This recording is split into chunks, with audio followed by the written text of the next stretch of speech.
Aujourd'hui, tout le monde a pris la décision de paraître devant la scène de la chair pour régler les conflits et jeter des colibés et répondre les contradicteurs. Un lieu sacré. C'est une erreur. J'ai aimé celui qui a parlé dernièrement, qui était arrêté et puis libéré. Pasteur Mukendi, Paul. Ce qu'il a dit est vrai. Mais seulement qu'il a mal, les lieux n'étaient pas indiqués, la chair. Il pouvait organiser des émissions. Monsieur Paul Mukendi, moi je vous ai acclamé, je trouvais que vous avez été véridique. Mais vous avez mal utilisé la chair. Vous quittez la Bama et Kalamba qui dit Lambalia. Et puis à Tabo Kamati le pele à Mami Watabo Bakissa Mwamba Nakoyate. C'est la chair de Dieu. Mami Wata vient d'être citée. Même Mami Wata, quand il va au ciel, il dit je viens de récupérer ton trône. À l'église là-bas. On a parlé de moi moins que toi. Je pense que c'est un frère. Dans chaque fonction qu'on attribue aux hommes, il y a le profil de l'emploi, il y a aussi le profil du candidat. Avant cette nomination, on fait le rapprochement de ces deux profils. S'il a pris à l'autorité de le placer là comme un ministre de la jeunesse, j'aimerais encore qu'elle fasse attention avec les discours qu'elle a faits. Moi, j'ai fait de hautes études, on n'en a pas besoin. C'est le résultat qui fait cesser les contestations. Faire de hautes études n'est pas une présomption d'intelligence. En tout cas, je le regarde, je dis, ma soeur, maintenant vous êtes ministre de la jeunesse. Arrêtez de distraire les gens avec de hautes études. Les gens n'en ont pas besoin. Parce que finalement, ceux qui ont détruit ce pays pour le faire arriver jusqu'au point où nous sommes, ce sont des gens qui ont prétendu faire de hautes études, mais qui n'ont pas l'intelligence renouvelée. Or, toi, tu as déjà l'intelligence renouvelée en tant que chrétien. La meilleure des choses ou un conseil que je pourrais donner à ma soeur Grace Coutinho, ministre de la jeunesse, débarrasse-toi des dialolistes, les dialolos, les gens qui sont venus chanter dans ton bureau là, il faut les chasser. Demain, si je passe là-bas, je viens vous rendre visite, je trouve ces gens-là qui veulent transformer le ministère en une salle de louange et d'adoration. Sincèrement, je serai en droit en tant que jeune que vous allez diriger de créer un incident et que cela apparaisse dans les réseaux sociaux. Tous ces gens qui imposent à ces jeunes gens de passer matin, midi, soir, de lundi à dimanche à l'église, n'avez-vous pas lu des livres qui vous ont fait ce que vous êtes aujourd'hui? Vous savez que vous devenez ce que vous lisez. Vous ne lisez rien, vous n'allez rien devenir.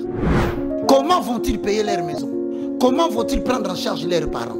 Comment vont-ils entreprendre des activités et accorder le temps à chaque chose? Si vous les maintenez prisonniers dans les... Avoir une relation avec Dieu ne veut pas simplement dire qu'être présent chaque jour dans les cultes. Voilà pourquoi je demande, libérez les peuples que vous avez eu en otage. Gilles, ose. Il y a des opportunités qui sont devant toi. Dans les soucis de vous informer, divertir et vous former, Nouvelle Tendance, votre chaîne, met à votre disposition des applications, radio et télévision. Comment installer? C'est simple. 1. Rendez-vous sur Play Store ou App Store. Tapez TVNT pour la télévision et RNTFM pour la radio. Pour répondre à vos préoccupations, contactez les bureaux. Merci pour votre acte de bienveillance. C'est compliqué, en fait, Abraham...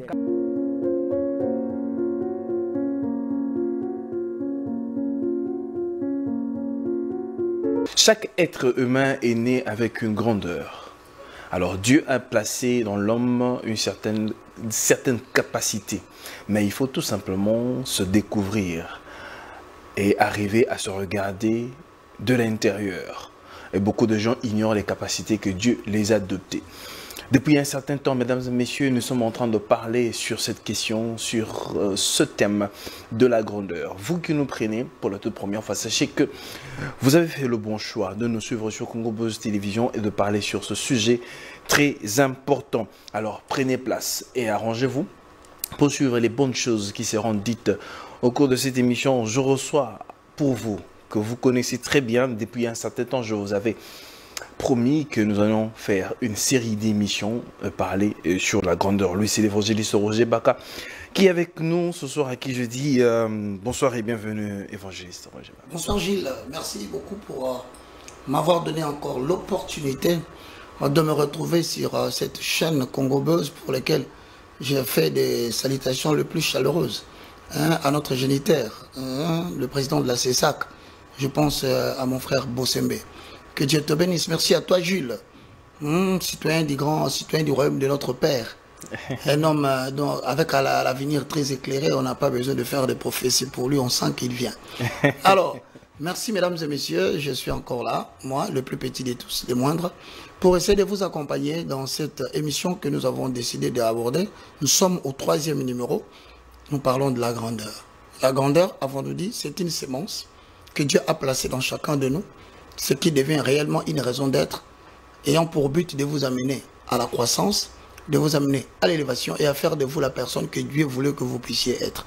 Alors, aujourd'hui, je vais encore aborder la continuité, mais selon la guidance ou la gouvernance de Jules qui va nous aider à pouvoir cogiter sur cet élément à travers le 3e C, Très bien. La complaisance. Très bien, mesdames et messieurs, nous ouvrons directement cette émission. Comme l'évangéliste vient de le dire, vous qui avez suivi ou bien ceux qui avaient raté ces émissions, allez juste sur YouTube pour vous suivre. Vous allez comprendre comment est-ce que nous sommes en train d'évoluer. Aujourd'hui, nous parlons sur la complaisance. Le 3e C, parce qu'on a nominé et comment les émissions sont en train d'évoluer. Aujourd'hui, nous parlons de la condescendance. Mais avant de pouvoir entrer dans la condescendance, l'évangéliste Roger Baka, j'aimerais que vous fassiez un peu un rappel dans l'émission précédente. Vous avez parlé des manifestations de la complaisance. C'est aujourd'hui qu'on va aborder cela. Mais à titre de rappel, mesdames et messieurs, les émissions que nous sommes en train de faire concernent spécialement toutes les personnes qui ressentent en eux la grâce et les dons de devenir grands. Pourquoi? Parce que lorsque nous présentons cette émission avec Gilles, l'objectif étant de vous permettre à devenir tout ce que Dieu vous avait destiné à être. Donc, par là, nous vous disons que d'entrée de jeu, vous ne pouvez pas être acceptable dans le royaume de l'excellence si vous ne développez pas la haine pour la médiocrité. Et à travers ça, nous avons dit que tous les hommes que Dieu a créés naissent avec la sémence de la grandeur. Mais comme toute sémence, elle a toujours besoin d'être nourrie pour que cela puisse croître. Alors, nous avions dit encore que généralement, lorsque vous avez une grâce, c'est ce que vous faites de votre grâce qui définit vos prouesses. Vous négligez la grâce de Dieu ou les dons de Dieu en vous, vous avez négligé vos prouesses dans la vie. De la même façon, ce que vous faites avec votre sémence de la grandeur, c'est ce qui va dicter ce que vous allez devenir dans la vie. Et avec la sémence de la grandeur, il y a des choses que vous pouvez faire qui peuvent favoriser l'émergence de la grâce de Dieu plantée en vous. Jules, de la même façon, il y a des choses qu'il ne faut pas faire de peur que vous puissiez retarder la manifestation de la grandeur qui est en vous. Nous avions dit qu'il y a 3 types d'hommes. Le premier, ce sont les gens qui sont nés grands. Le second, ce sont les personnes qui sont appelées à devenir grands. Le troisième, ce sont des personnes à qui l'on confère la grandeur. Maintenant, la question est posée. Dans tous les 3 cas, nous constatons que la sémence de la grandeur est en tout homme. Mais qu'est-ce qui fait que les autres réussissent pour devenir des citoyens élevés dans la vie et les autres ne les deviennent pas? C'est ici que nous avons commencé à traiter le 4C que nous devrions normalement éviter pour chaque personne qui désire percer les montagnes et devenir une référence dans le monde. Donc le premier, nous avions cité, c'était le confort. C'est l'état de relaxation. C'est l'état d'une personne qui, après avoir réussi 1, 2, 3 choses, il est maintenant libre de toute peine. Il dit, je ne peux plus souffrir. J'ai fait ce qu'il fallait faire. Excès de repos, excès de plaisir, ça conduit à la destruction de la sémence de la grandeur. Et nous sommes allés en deuxième lieu. Nous avons demandé à quiconque veut devenir un citoyen élevé, devenir celui que Dieu t'avait destiné à être, devenir l'homme de ta vocation, ce que tu rêves de devenir dans la vie, il faut éviter la comparaison. Nous avons dit que chacun de nous a sa particularité, il a son individualité, il a son unicité, il a aussi sa constance. Mesdames et messieurs, je vous prie de ne pas rester dans la constance. Je vous prie de ne pas rester dans la comparaison. Ne vous comparez pas les uns les autres, parce que vous avez votre particularité. Et Dieu ne travaille pas sur le même chemin avec tout le monde. Il peut prendre celui-ci en commençant à 2, l'autre peut commencer à moins 500. Mais toujours est-il que la sémence de Dieu plantée en toi va te pousser à devenir un arbre géant que ta famille, que tes amis, même ta société, je dirais même plus loin, le monde peut prendre pour appui. Maintenant, ici, nous sommes arrivés au troisième élément qu'il faut éviter de peur de ne pas étouffer la sémence de la grandeur qui est en vous. Chrétiens, je vous prie de suivre avec attention cette troisième partie. Très bien. Alors, pour ouvrir directement, parce qu'on parle du troisième C, c'est-à-dire troisième C, la condescendance. Exactement.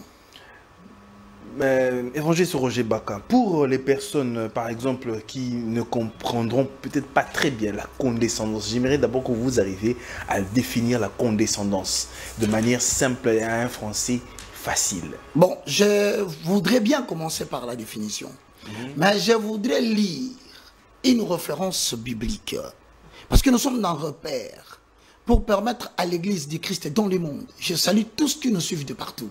Nous avons eu des messages de l'île Maurice, nous avons eu des messages de Haïti, nous avons eu des messages de partout dans le monde. Cela prouve à suffisance l'intérêt avec lequel les gens cherchent à suivre cette émission. Et quand ça fera 10 émissions ou 5, tu en feras un pli, nous allons faire des PDF et nous allons les transporter auprès de tout le monde. Absolument. Alors quand on parle de la complaisance, mesdames et messieurs, c'est le troisième C. Le premier C, c'est confort. Il faut l'éviter. Le deuxième C, c'est la comparaison. Il faut l'éviter. Le troisième C, c'est la complaisance.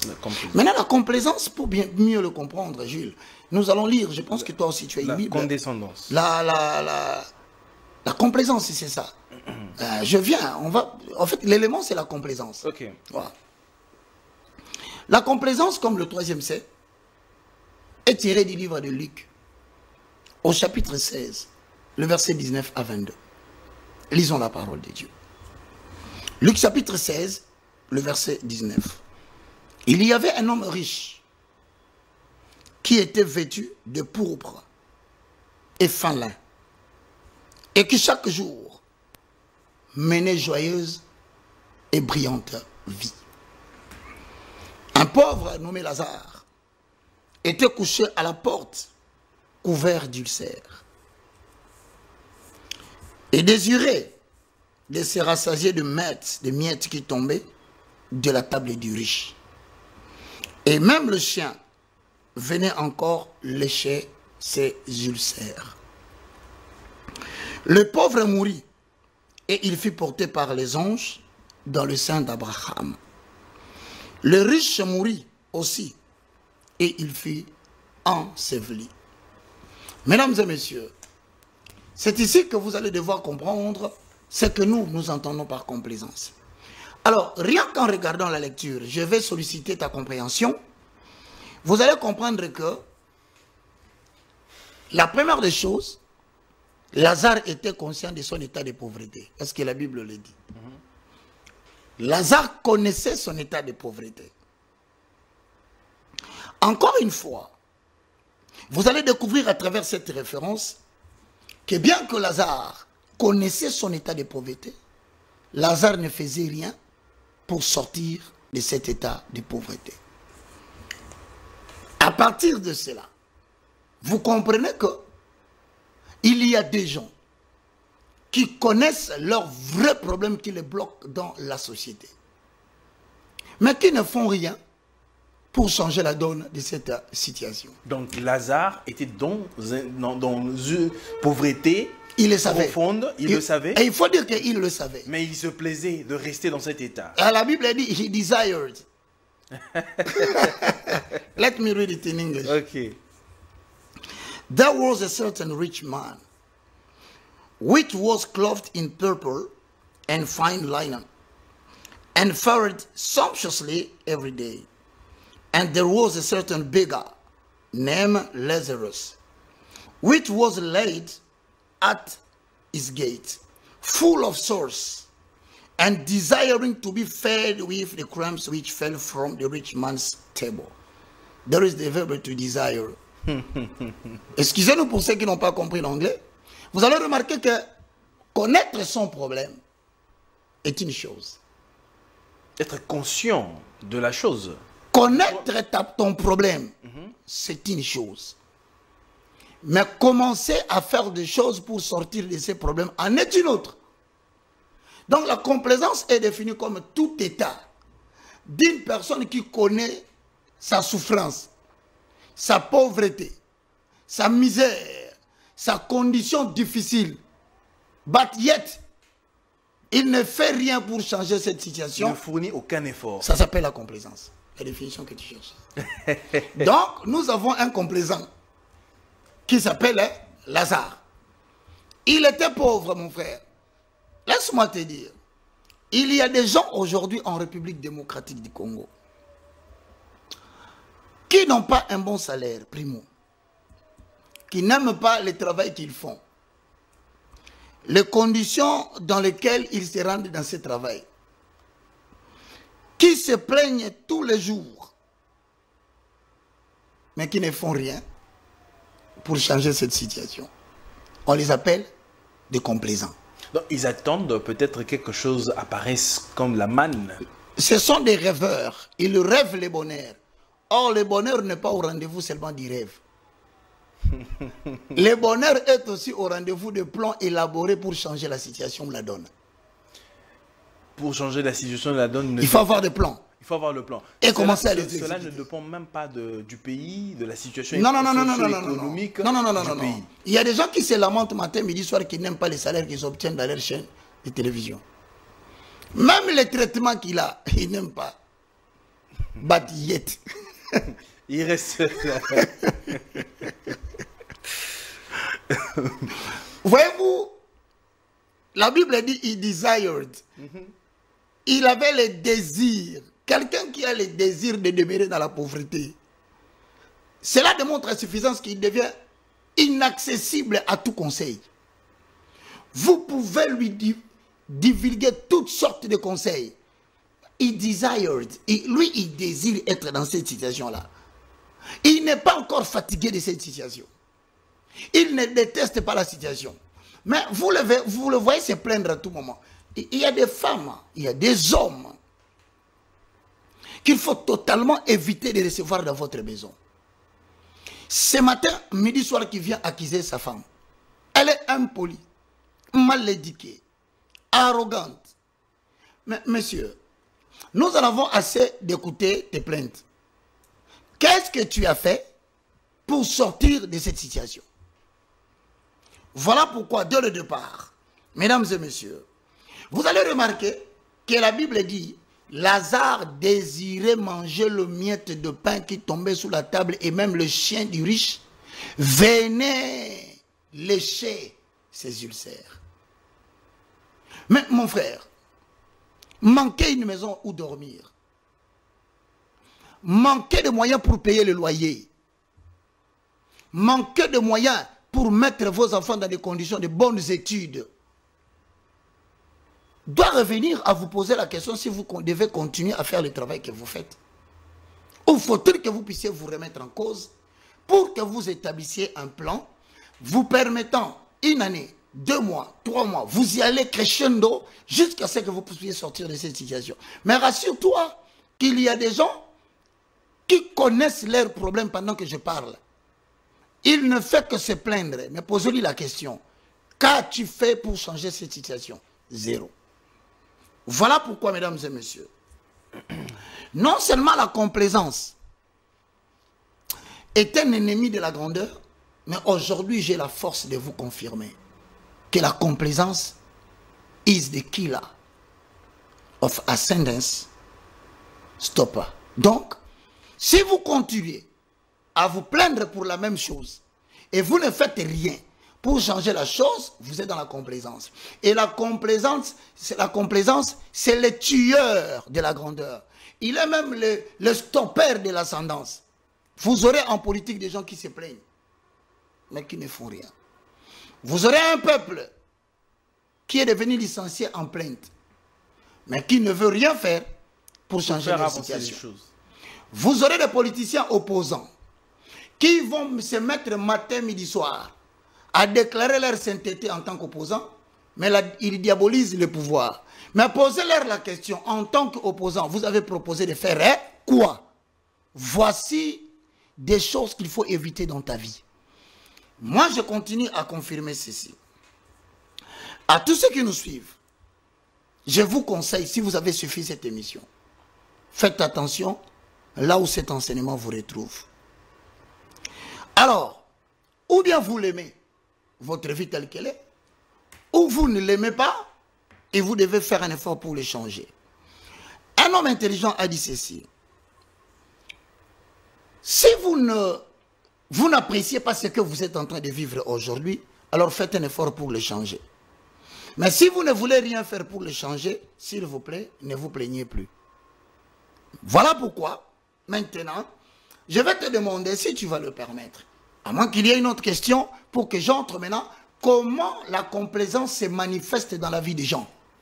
J'aimerais que nous puissions entrer là, parce que là, vous venez de parler de la complaisance. Comment est-ce que quelqu'un, dans une situation de pauvreté, dans une situation compliquée de la vie, mais qui se plaise à rester là aussi longtemps qu'on ne prend pas encore le courage? Alors, j'aimerais maintenant que vous parlez des manifestations de la complaisance. Merci. La complaisance a 4 éléments qui déterminent comment cette complaisance se manifeste.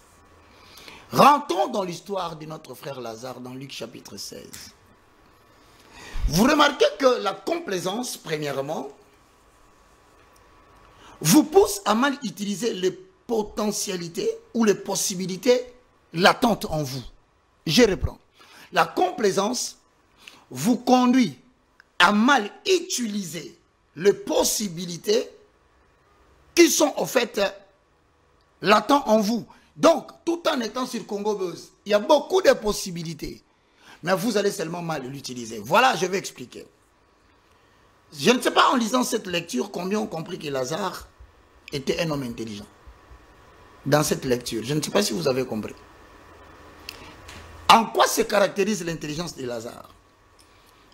Le gars était mendiant, béga.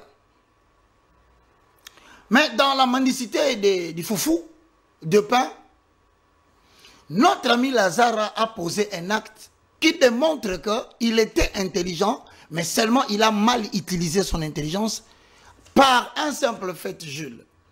C'est que Lazare est allé dormir devant la porte d'un homme riche.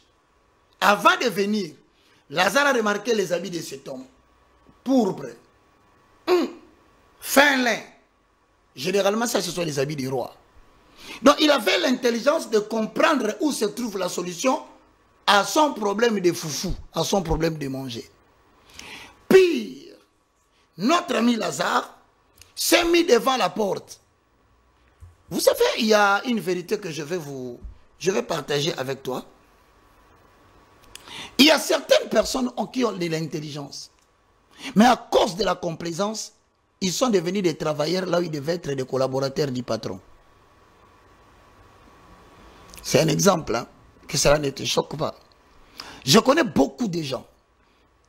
Intelligents. Énormément pétrés d'intelligence. Mais son intelligence le conduit à devenir travailleur. Dans sa tête, il ne pense qu'être travailleur. Employé. Et pourtant, dans certains cas, vous verrez, cela demande seulement une petite chose. C'est quoi la chose? Un peu de sagesse pour chasser la confusion dans ta tête. Il y a beaucoup de gens qui devaient être des chefs, mais qui sont aujourd'hui en train de travailler pour des gens qui pouvaient être leurs amis. Bon, projetons les regards vers Lazare, on va essayer de voir comment il a mal utilisé son intelligence. Très bien. Premier point. Si vous regardez bien Lazare, il y a dans l'étude du cours de marketing avec le professeur Kettler, voire Institut supérieur du commerce, marketing, finance et commerce. Il y a une notion qu'on appelle la sagesse du positionnement stratégique. Tout homme qui n'a pas la sagesse du positionnement stratégique dans le domaine commercial n'a pas d'avenir. L'étude du marché. Il y avait beaucoup de mendiants.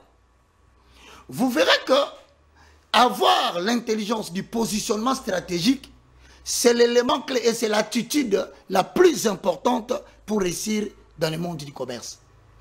Premièrement, regardez bien. Lazare a bien étudié la position qu'il devait prendre devant la porte. Donc, le positionnement de Lazare démontre qu'il était intelligent. Et son intelligence l'a conduit à se positionner devant la porte d'un homme riche. Vous savez, ça prend du temps pour être un mendiant qui produit. Hein. Ça prend du temps. Certains peuvent se positionner vers Moody. Il se met en Moody, il demande de l'argent. Un autre dit, non, moi je ne reste pas ici, moi. En tant que mendiant, je vais devenir un mendiant professionnel. Faut chercher un il quitte Moody, il vient exactement devant une banque de la place. Il se met là, avec sa cravate. Il a l'intelligence de demander. Quand il te demande l'argent, tu ne sauras refuser. Très cher frère, il t'aborde à la porte de la banque. Très cher frère, comprenez que je suis venu en ville. J'avais un rendez-vous avec un patron qui tout à fait, je suis arrivé en retard. Et cela ne m'a pas permis de le voir. Puissiez-vous avoir compassion de ma vie? Trouvez-moi un petit $10 ou un $5, s'il vous plaît. Considérez que je suis dans le besoin, car par rapport à mon niveau d'études, vous voyez comment je parle, je ne peux pas me permettre de commander l'argent en cours de route. Celui de Moudi va avoir 1000 francs. Propose-moi celui de la ville, il aura combien? Pour devenir un mendiant et avoir de l'argent, cela demande aussi l'intelligence, le wisdom, la sagesse du positionnement stratégique. Est-ce que Lazare était moins intelligent? Non. Mais regarde, en se mettant là, Lazare a mal utilisé son intelligence et bien plus, il a raté ce qu'on appelle les possibilités qu'il avait. Voici quelques possibilités. Lazare pouvait demander seulement qu'il soit portier. Peut-être que une simple lettre de demande d'emploi pouvait changer la situation de la vie de Lazare. Parce qu'il comprenait que dans cette maison-là, il y avait un homme riche. Et c'est ce qui nous fait souvent ici. Jules, tu as totalement envie d'émerger dans la vie, mais tu ne veux pas refuser la vie d'être employé. Peut-être parce que tu n'as pas 40 ans. Mais à 40 ans, il y a une maladie qui frappe tout le monde qui est un sujet sage. Ça s'appelle la maladie de la quarantaine. C'est-à-dire que tu commences à te poser la question avec ma femme, et mes enfants, et moi. Que vais-je devenir si Congo se ferme? Donc, c'est-à-dire que la maladie de la quarantaine est une maladie qui pousse tout intellectuel à se remettre en cause pour dire que ma vie ne doit pas reposer sur cette entreprise. Si ça n'existe pas demain, que vais-je devenir? Vous allez encore remarquer, mes frères, la complaisance est l'une des bêtises qui vous pousse à mal utiliser votre sagesse pour rester toujours en bas et ne jamais monter. Voilà deuxièmement, mesdames et messieurs. Lazare était un homme intelligent et un spécialiste en matière de l'étude de faisabilité. Comment vous le constatez? Il a étudié quelques éléments et il a découvert que si je reste ici, je vais gagner la vie. La Bible est claire dans Luc 16. Il dit, l'homme riche avait 4 caractéristiques. Le premier, il était habillé en pourpre. 2, il était habillé en fin lin. 3, il vivait dans la luxure et ce n'était pas pour un jour, c'était pour tous les jours. Alors quand il voit le pourpre, il comprend déjà que ça c'est l'habillement des rois. Quand il regarde la manière dont il était en lin, cet homme sent l'odeur de la royauté. Il regarde lin, il dit non, ça ce sont les habits des prêtres. À travers cette étude, Lazare finit par décider une seule chose. Je vais me mettre dehors là pour commander de l'argent. Mon frère, à un certain âge, il faut avoir honte de demander de l'argent aux gens. À un certain niveau, évite et refuse d'apparaître. Commence à travailler pour que tu sois. À un certain âge, il faut avoir honte d'aller demander à papa, trouve-moi de l'argent pour que je puisse nourrir mes enfants. Quand cette honte n'existe pas, tu vas commencer à étudier les gens pour voir quel est le mécato, comme on dit en lingala. Borni no go beta e po asanzambongo. Mais mayelo sanango wana. Au koko no koko menango lettre te qu'on t'engage dans une entreprise. Tu trouves mieux de créer des histoires telles que ma femme a accouché. Je vais devoir vous demander de me soutenir même avec $500. Les gens vont te donner. Mais après chaque invention, est-ce que tu as changé ta condition de vie? Point d'interrogation. Voilà ce que je voudrais dire. Lazare avait compris que ce type en a tellement assez que si je vais dormir chez lui là-bas, je vais manger. Mais puisqu'il avait compris, pourquoi n'a-t-il pas fait une demande d'emploi pour un fils qui lavait le chien? Tu penses que si Lazare avait demandé qu'il lave le chien, cet homme riche qui en avait assez allait refuser de lui donner l'argent? Non, c'est ça la complaisance. Troisièmement, Lazare était conscient qu'il avait des ulcères. Oh mon Dieu. Vous savez, quand votre corps est rempli des ulcères, vous grattez même avec des bouchons, hein? Ça fait trop mal. Mais regardez ce que je voudrais vous dire, mon ami. Vous pouvez imaginer avec toute la sagesse qui se cachait en Lazare. Et l'intelligence. Et l'intelligence qu'il avait. En quoi consistait sa complaisance? Combien de gens aujourd'hui souffrent dans leur vie? Tout simplement parce qu'ils ont cette attitude mortelle. Lazare avait des habiletés qui sont incalculables, des possibilités, mais sa complaisance ne l'a pas laissé capable de s'approprier de son intelligence pour qu'il puisse monter dans la vie. Frères et sœurs dans le Seigneur, à quoi ça vous n'avez pas honte avec les 3 enfants que vous retourniez chez votre papa, réfléchir qu'est-ce que tu dois dire à papa, sachant qu'il va te donner de l'argent pour que tu ailles nourrir ta famille. Combien ont menti à leur patron? Mon frère.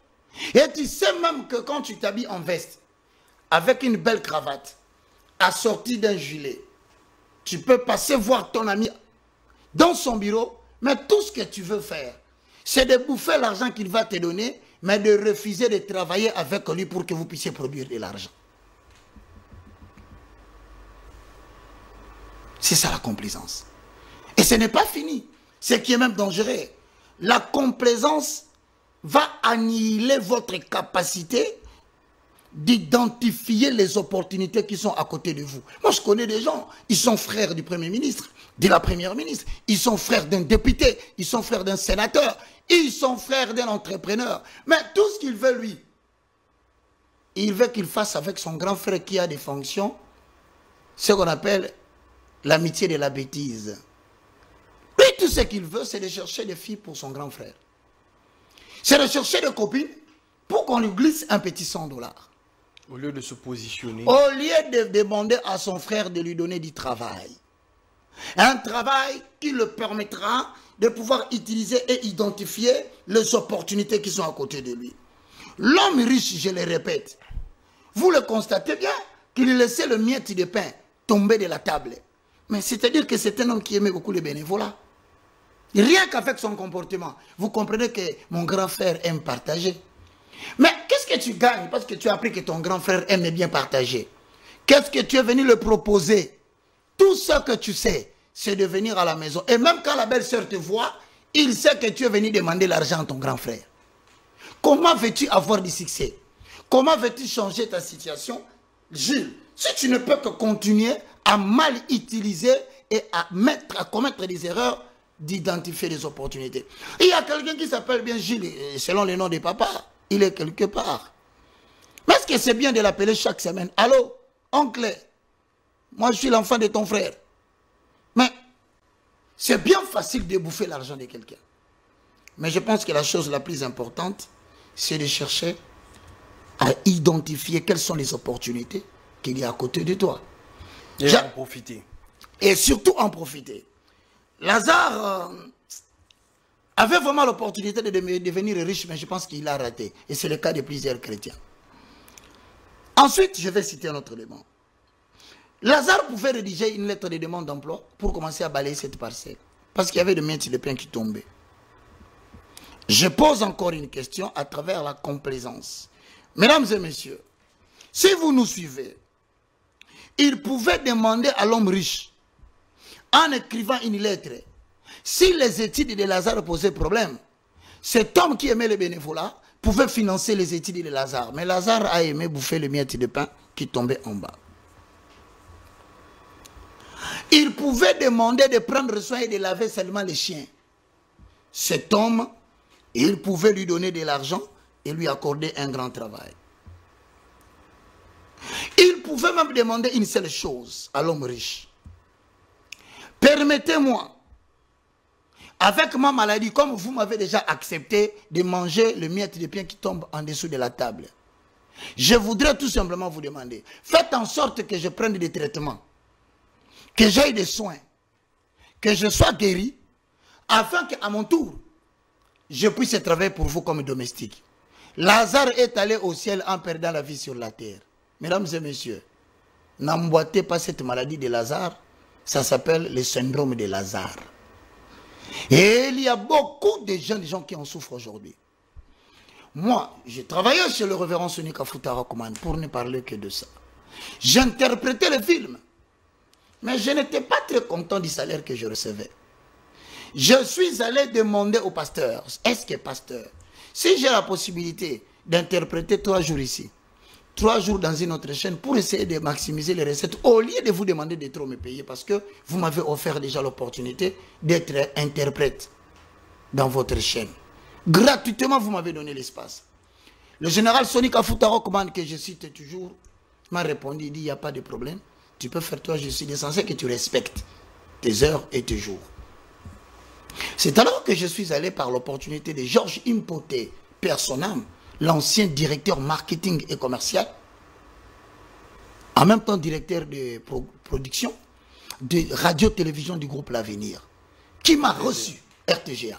Immédiatement, il m'a donné la première opportunité. Donc, j'ai identifié que je pouvais me diversifier. Je pouvais rester là où je suis, tout en ne pas gagner un bon salaire, mais garder la fidélité par rapport à mon pays. Pour augmenter mon enveloppe. Pour augmenter mon enveloppe, j'ai demandé, j'ai identifié les opportunités que j'avais. Et venu à la RTGA, je suis devenu interprète de films nigérians. Et ensuite de cela, j'étais connu maintenant sur satellite, ce qui m'a conduit à suivre maintenant, avec opportunité, le cours sur l'élaboration des émissions, magazines, journal télévisé, avec le professeur Adrien Diavanga de la RTNC qui est venu nous former, avec mes collègues à la RTGA.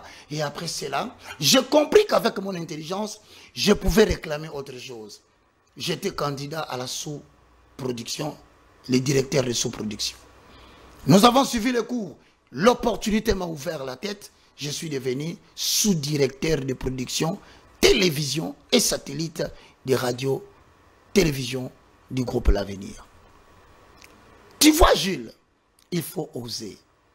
Dans la vie, ne craignez pas l'avenir. Le rêve ne réalise pas l'avenir. Mais c'est le rêve qui se transforme en plan, en un schéma d'action qu'il faut devoir affronter. Même si l'échec sera sur votre chemin, personne n'a jamais réussi sans échouer. Je crois qu'aujourd'hui, si tu penses qu'on peut continuer, il y a une question, moi je veux continuer à poser la matière. En quelque sorte, et pour évoluer, vous avez parlé, vous avez cité le cas de Lazare, ayant toutes les capacités avec lui, mais il est mort dans cet état-là. Pauvre. Pauvre. Il est allé au ciel avec des blessures dans le corps. Avec des blessures. Il y a une chose, on dirait que dans les églises, aujourd'hui, on garde les gens dans une certaine condition, ou bien on prend l'exemple de Lazare, heureux les pauvres, car le royaume des cieux est à eux. Est-ce une manipulation de garder les gens dans la pauvreté ou une mauvaise interprétation des Écritures? La prière à elle-même te donne le pouvoir sur le péché. Matthieu chapitre 21, le verset 13. Jésus-Christ leur répondit, ma maison sera une maison de prière. Mais attention, la crainte de l'Éternel est une très bonne chose. Mais le travail est encore mieux. Toute crainte de Dieu, mélangée avec le travail, te fera toujours asseoir parmi les grands. C'est souvent, il y a un adage qui dit, quand tu vois un jeune garçon diligent dans son travail, sache que ce garçon se tiendra parmi les grands de son pays. C'est une erreur très grave de vouloir faire croire aux jeunes gens. Lundi, prière des jeunes. Mardi, prière des adolescents. Mercredi, prière des autorités de l'église. Jeudi, prière des travailleurs à l'église. Vendredi, prière des parents. Samedi, culte d'adoration. Je vous pose la question. Vous savez que vous devenez ce que vous lisez. Vous ne lisez rien, vous n'allez rien devenir. Tous ces gens qui imposent à ces jeunes gens de passer matin, midi, soir, de lundi à dimanche à l'église, n'avez-vous pas lu des livres qui vous ont fait ce que vous êtes aujourd'hui? Comment vont-ils payer leur maison? Comment vont-ils prendre en charge leurs parents? Comment vont-ils entreprendre des activités et accorder le temps à chaque chose? Si vous les maintenez prisonniers dans les églises. Voilà pourquoi je demande, libérez les peuples que vous avez eu en otage. De toutes les façons, avoir une relation avec Dieu ne veut pas simplement dire qu'être présent chaque jour dans les cultes. Encore faut-il enlever cette chose de la tête des gens. Ça, c'est quelque chose qui est ancré dans la tête des croyants. Donc, le christianisme mal placé, mal utilisé, en Afrique devient un atout pour le sous-développement. Et ça devient comme l'on dit, les hommes sages et intelligents, l'opium du peuple. Ah, là, on rejoint directement le philosophe Karl Marx. Karl Marx n'avait pas tort. Il n'avait pas tort. Il a dit seulement, toute religion ou toute croyance qui ne répond pas aux besoins socio-économico-politiques de la nation dans laquelle elle se trouve, cette religion n'a pas de raison d'être. Bon Dieu, vous qui suivez en français, ne vous inquiétez pas, je dis la même chose à Lingala. L'église nyonso, la religion nyonso, oyo une fois bâtiment na kati ya société, ezo koka kopesa biyanote na problème social, problème politique, na problème économique, ya mboka oyo religion ne koti, balobi religion eza na raison ya kozala te. Basé sur ce point, combien d'hôpitaux avons-nous créés en tant qu'église de réveil? Combien d'écoles avons-nous créées comme église de réveil? Et il y aura une question qu'on va vous poser. Combien d'universités avons-nous créées? On va vous poser une question. Est-ce que c'est la mission principale de l'église? Oui, l'église doit créer des effets d'entraînement pour la société. C'est parmi nos missions. Car, comme Asbel. Mais l'église doit créer des effets d'entraînement. C'est vrai. Aujourd'hui, j'ai l'université de la foi chrétienne. Je suis en train de vouloir pérenniser les enseignements du christianisme. C'est une des choses les plus importantes, prioritaire même. Mais il faut que j'aille dans la société des entreprises. Pour répondre, bon, je pose la question. Après que les gens aient suivi les enseignements, alléluia, amen. Alléluia, amen. Alléluia, amen. Le soir arrive, on mange comment? Ce n'est pas fini. Comment on va payer les loyers? Comment on va payer la SNEL? Comment payerons-nous l'électricité? Quand il faut encore savoir que le peu de ce que nous gagnons, vous nous le prenez à l'église par des appels onéreux, des appels de fonds. Je ne me vante pas. Je bénis Dieu pour cette grâce qu'il m'accorde. J'ai créé une société. Une agence de transfert de fonds. Un sous-traitant de Equity. Avec mes petits moyens, j'ai engagé 3 personnes. Ils sont payés à la fin du mois. N'est-ce pas là un effet d'entraînement? J'ai créé une chaîne de télévision. ERB Télévision. Nous sommes avec vous sur télévision numérique terrestre, TNT. Nous sommes dans le bloqué BlueSat. J'ai engagé des gens qui se battent non seulement pour suivre les enseignements, mais qui deviennent utiles pour leur société. C'est là où j'ai dit qu'il est difficile de combattre l'église catholique. Parce que ce n'est pas seulement une religion qui pérennise les enseignements du catholicisme, hein, mais qui a créé, même moi qui te parle jusqu'au jour d'aujourd'hui, en tout respect, mes enfants étudient dans les écoles catholiques. Comment je vais manquer du respect à l'église catholique?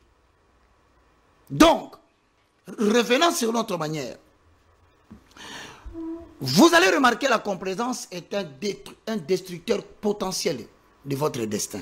Alors la question, avant de continuer, la question était de savoir, révérend Roger Baka, oui. Parce qu'on a touché le côté de Lazare, et ça nous a mené dans les églises, et par là, Lazare est mort pauvre. Donc, en quelque sorte, on dirait, as long as you don't shake yourself, yeah. Pour sortir de la situation, yeah. vous restez là. Vous allez rester là. Vous allez mourir là. Jésus ne refusera pas de vous recevoir dans le royaume des cieux. Il vous recevra, mais vous mourrez pauvre. Très bonnement, il dit, soyez les bienvenus. Bon retour, mon fils, dans le royaume de votre Père. Quand tu vois quelqu'un se plaindre et ne vouloir rien faire, sachez qu'il vient d'être testé VSP positif. Very sensitive person. Azong Namboka Tata. Namukili, il n'a plus rien à faire. Et c'est ça ce qu'on appelle le syndrome de Lazare. Donc ça veut dire, mon frère, Jésus ne refusera pas de t'accueillir dans le royaume. En tout cas, il nous attend là-bas tout ça. Mais il y a des ceux qui vont plus vite. Et un cas précis. Tu vois un homme, à longueur de journée, il ne fait que parler mal de sa femme. Ma femme est mauvaise, ma femme est ceci, ma femme. Ne recevez pas cette personne chez vous. Et parce que quand il critique sa femme, il faut lui poser la question. Qu'as-tu fait pour sortir de cette situation? As-tu pris le temps de t'asseoir avec ta femme pour essayer de donner des conseils? As-tu cherché à changer de méthode, de parler avec elle? Parce que tu ne peux pas recevoir un résultat qui change. Si tu utilises la même méthode, tu as toujours giflé, tu as toujours crié. N'est-il pas maintenant question d'éviter de crier, d'éviter de frapper et de parler tranquillement? C'est quand on change notre façon de faire des choses que nous pouvons détruire la complaisance et on ne se plaint plus. As-tu tenté, au lieu de faire des critiques à chaque moment, car un excès d'écriture détruit le bonheur dans les couples? As-tu tenté de commencer à accepter pendant une semaine, 2 semaines, une attitude que tu n'aimes pas tout en gardant le silence? De même, il y a des femmes qui ne font qu'à longueur de journée raconter comment son mari est infidèle. Tout le monde dans les quartiers le sait. Mobali Nanga Azakandumba. Il sort avec la fille de la bailleresse. D'ailleurs, regarde cette petite-là. Mais au fur et à mesure que tu ne fais que te plaindre pour le comportement de ton mari et tu ne fais rien pour qu'il change, en interne comme en externe, mais tu es une femme complaisante. Vaut mieux de ne plus t'écouter. Je suis même tenté de te dire pourquoi tu ne le quittes pas. Parce qu'il est mauvais.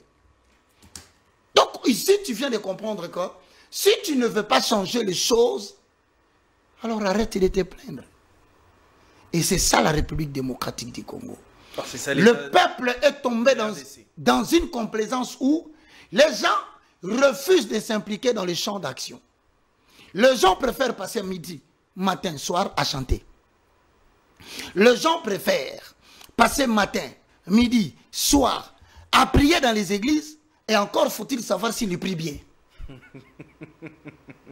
Les gens passent... Il faut savoir s'il prie bien. C'est ça la question. Parce que la Bible dit quand vous demandez, vous n'obtenez pas parce que vous priez mal. Tu as longtemps envoyé des machettes de feu contre les diables. Mais il ne part toujours pas. Natindi moto, naso papa machette, nabeti au coup de pied, coup de tête, hein, boum. Mais papa, depuis que tu pries de cette façon, tu ne constates pas qu'il n'y a pas de changement. Et tu continues à te plaindre, la vie ne va pas, ça ne va pas. Mon frère, je répète et je dis ici, tant que le peuple congolais ne comprendra pas qu'en dehors de la prière, un président de la République, fut-il maître ou il a la maîtrise dans tous les domaines de la vie, Congo ne décollera pas si le peuple ne s'implique pas dans l'action qui est proposée. Vous voulez développer le Congo? Nous avons 70% de l'espace qui est vide au-delà de Tchango. Est-ce que, monsieur, veux-tu qu'on aille faire l'agriculture ou qu'on aille faire les activités de braise? Tu dis, oh, vieux. Moi, je suis licencié, moi. Non! Dans un pays où les choses ne marchent pas, la faculté ne marche pas. Ce sont les dons que vous devez mettre au service et peut-être que ces dons vont vous ouvrir la porte de toutes choses. Vous savez, je connais une histoire d'un ami qui est à l'aéroport de Kinshasa, d'Njide. Cet ami est licencié en sciences politiques. Mais il a eu l'opportunité de connaître un homme qui lui a proposé de postuler pour travailler en tant que journalier à l'aéroport. Cet homme n'a pas regardé ses diplômes. Il se plaignait des conditions de sa vie.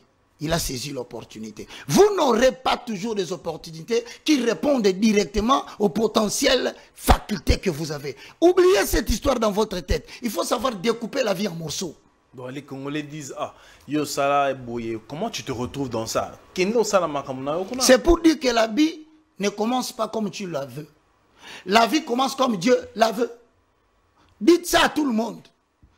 La vie ne commencera pas comme toi tu veux. La vie te donnera l'opportunité pour t'ouvrir d'autres portes comme Dieu le veut. Seuls ceux qui acceptent de commencer petit, qui finissent grand avec Dieu. Voilà ce garçon aujourd'hui, si je te dis, tu ne vas pas croire. Non seulement qu'il a réussi au test. Le test, c'était qui? Premièrement, c'était d'être balayeur à l'aéroport. Un licencié est allé balayer. Mais comme il avait la grâce, à celui qui a, Dieu dit, je donnerai et il sera dans l'abondance. Mais à celui qui n'a pas, j'ôterai même le peu qu'il a. Je m'adresse à quelqu'un qui me regarde. Dieu commence toujours petit, mais il ne termine jamais petit. Ayez le courage. N'acceptez pas cet adage qui dit one in a hand is better than three in the bushes. Un tien vaut mieux que deux, tu l'auras. Papa, cette conception des choses n'est pas biblique. Dieu s'est débarrassé de tout en nous disant le juste vivra. C'est ce que tu crois, c'est ce que tu vas devenir. Voilà pourquoi je demande à ceux qui sont encore complaisants à la maison de me rejoindre. Aujourd'hui, je suis devenu propriétaire d'une chaîne de télévision sur TNT Bluesat. Et je ne me pose pas la question parce qu'il faut payer 12 000 $ par an. Comment ça va se faire? Mais je crois que celui qui m'a amené jusqu'à aujourd'hui m'a dit: reconnais l'Éternel dans toutes tes voies et il aplanira tes sentiers. Cet enseignement devait permettre à quelqu'un de quitter là où il est assis. Aujourd'hui, prends la décision de commencer à répondre à la recherche de quelque chose qui peut changer la condition de ta vie. Jules, malheureusement, j'étais journaliste, j'étais animateur, j'étais interprète. Et par la grâce de Dieu, j'ai accepté d'aller identifier les opportunités qui se trouvent à côté de moi. Aujourd'hui, j'ai 2 opportunités de travail. Mais qui pouvaient croire que tout en commençant par un don, je pouvais mettre au service de la population ma faculté. J'ai fait le marketing, le finance et le commerce. Excusez-moi de donner mon exemple. Ici, à l'IEC Gombe. Mais j'utilise maintenant mon intelligence pour gérer une entreprise de transfert de fonds MoneyGram et Western Union. Je contrôle les retraits, je contrôle les entrées, j'utilise financièrement la voie de first in, first out. Je maîtrise ce qu'on appelle la réconciliation, combien nous devons à la banque, combien la banque nous doit pour créer la réconciliation. Mais ce n'est venu qu'après. Gilles, ose. Il y a des opportunités qui sont devant toi. Pour ne pas te demander de quitter Congo Buzz, demande à ton patron d'avoir un autre espace ailleurs pour que tu sois aussi collaborateur extérieur. Pourquoi vouloir attendre toujours la fin du mois un salaire? C'est de la complaisance. Révérend Roger Baka, pour chuter, terminer, alors j'aimerais à ce que nous parlions, je crois dans les minutes nous imparties ici, la condescendance. En quoi et comment se manifeste la condescendance? Bon, j'aurais voulu, pour qu'on aborde cet aspect, que l'on retienne une seule chose. Toute personne qui vit dans la complaisance, assortie de la condescendance, c'est une personne qui blâme les autres à la place de son propre échec. C'est fort. C'est une personne qui regarde les autres qui blâment pour sa condition qu'il vit aujourd'hui. Si je suis comme ça, c'est parce que le pays va mal. Il accuse le chef de l'État qui est venu, qui n'a même pas encore totalisé 8 ans. Voilà, le président nous avait promis qu'il avait dit qu'il ferait de l'Allemagne. La RDC, l'Allemagne d'Afrique. On lui pose maintenant lui la question. Même si le Congo pouvait devenir l'Allemagne, lui là. Vous savez, je connais des gens qui ont vendu des papiers duplicataires pendant 5 ans à l'université. Il connaît tous les étudiants. Mais pendant ces 5 ans-là, il pouvait devenir étudiant.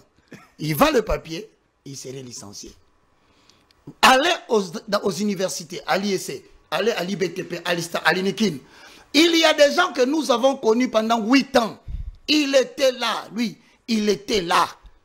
Chaque jour, il nous saluait. Les gens sont devenus licenciés. Lui, il continue à vendre.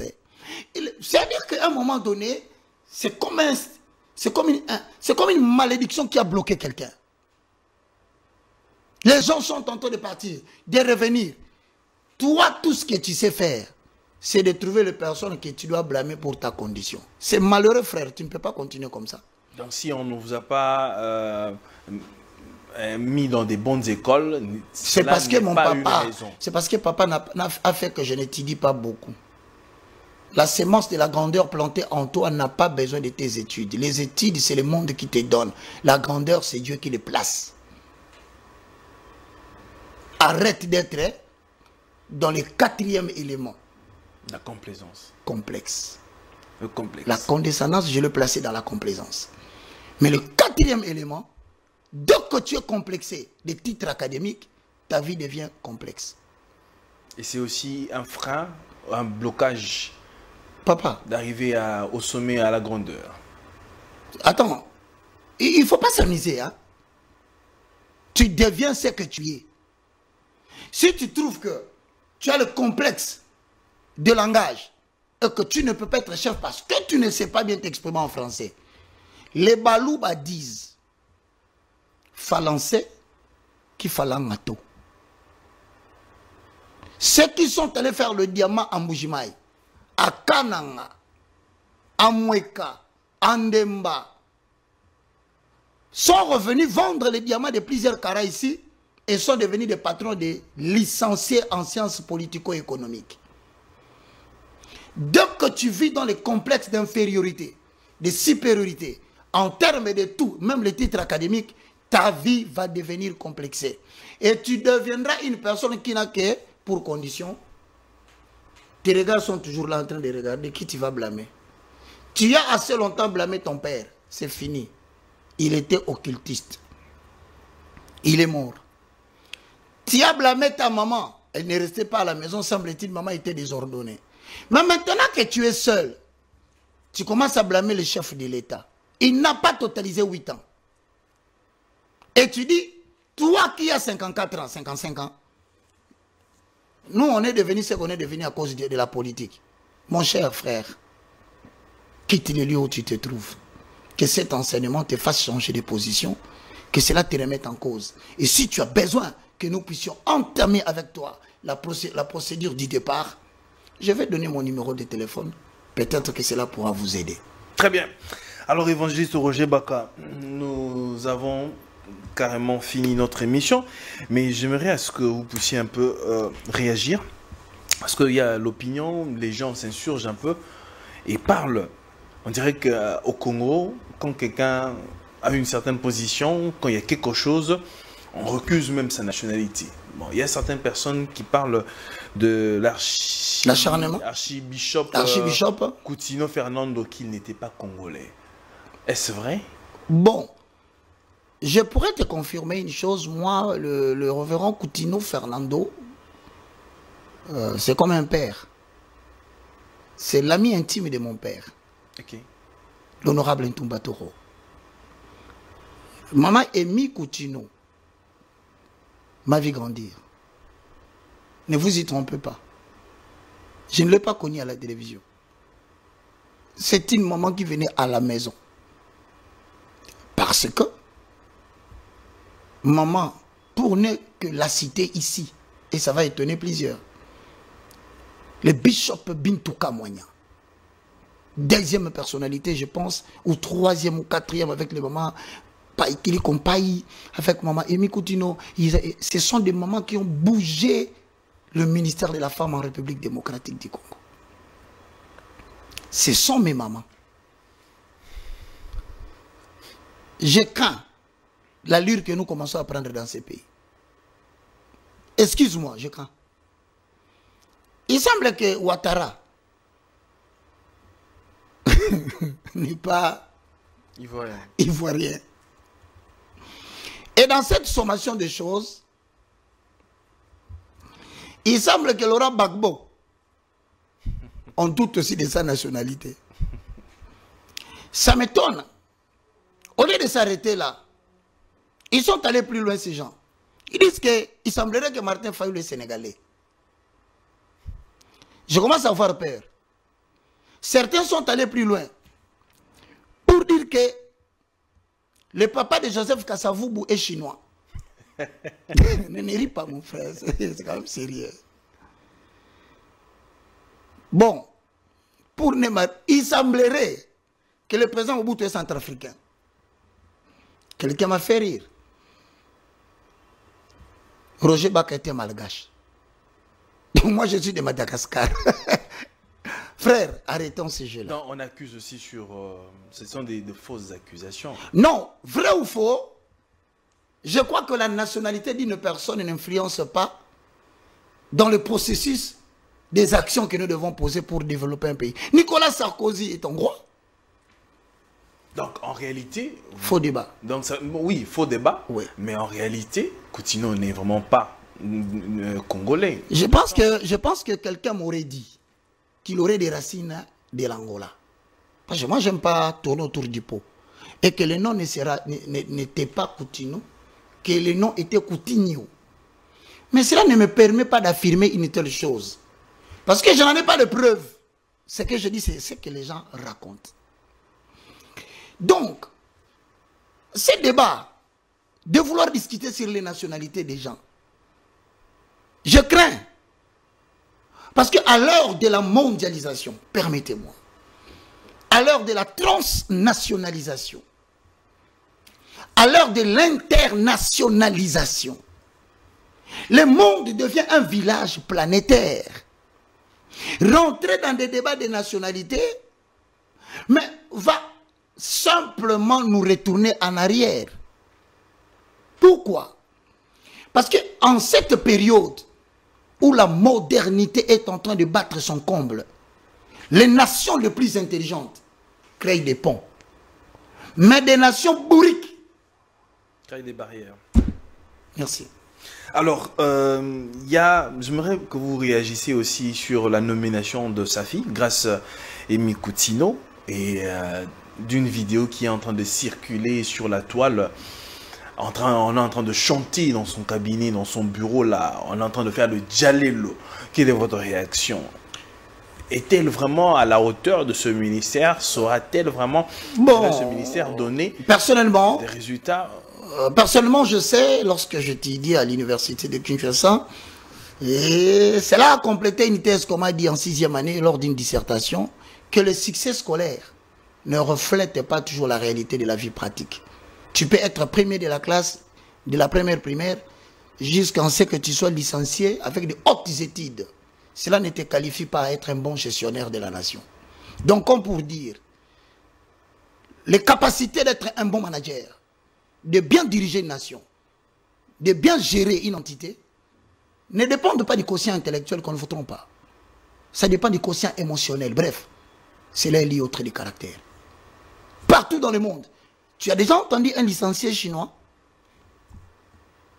Tu as vu les Chinois avoir le complexe des titres académiques? Mais leur nation était une puissance régionale. Aujourd'hui, ils sont en train de concurrencer les États-Unis comme une puissance économique. Voulez-vous dire quoi? Les Chinois n'ont pas étudié, ils ont beaucoup étudié. C'est pour rentrer dans ton cas. Premièrement, je pense que dans chaque fonction qu'on attribue aux hommes, il y a le profil de l'emploi, il y a aussi le profil du candidat.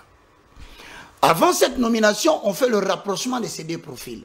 S'il a pris à l'autorité de le placer là comme un ministre de la jeunesse, j'aimerais encore qu'elle fasse attention avec les discours qu'elle a faits. Moi, j'ai fait de hautes études, on n'en a pas besoin. C'est le résultat qui fait...